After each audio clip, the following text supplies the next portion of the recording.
Thank you for joining us at XM.com. This is the market comment for Wednesday, September 13th by Mario Sotiriakos. I'm Christina Marujos. Traders are locked and loaded for another edition of U.S. inflation data today.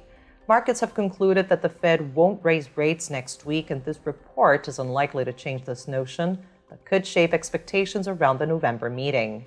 Annual CPI inflation is projected to have risen to 3.6% in August, reflecting the resurgence in energy prices. In contrast, the core rate is seen moderating to 4.3%, with favorable base effects doing the heavy lifting.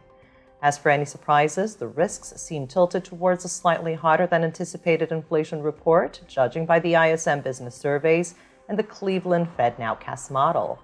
The dollar has turned into an all-weather currency again, offering a combination of solid economic fundamentals, highly attractive yields, and safe haven qualities. That stands in antithesis to the rest of the FX arena. Europe and China are battling severe economic slowdowns, the Japanese yen has been wrecked by rate differentials, and sterling is vulnerable to any shifts in risk appetite. In short, the inflation report today will only influence short-term trading dynamics. In the big picture, the outlook for the dollar seems increasingly bright amid a shortage of viable FX alternatives. The scales have tipped in favor of another European Central Bank rate increase on Thursday, following media reports that the central bank will revise its 2024 inflation forecasts higher. Markets are now pricing in a 70% probability that the ECB will raise rates tomorrow for the final time this cycle, which boosted the euro, particularly against the British pound. For the euro, tomorrow's ECB decision seems like a lose-lose situation. Even if the single currency spikes higher on a rate hike, the reaction might be minor and short-lived, as that's the baseline scenario already, and higher rates would simply add to concerns about faltering growth, leading to a mild recession. In the commodity complex, oil prices reached their highest levels in 10 months.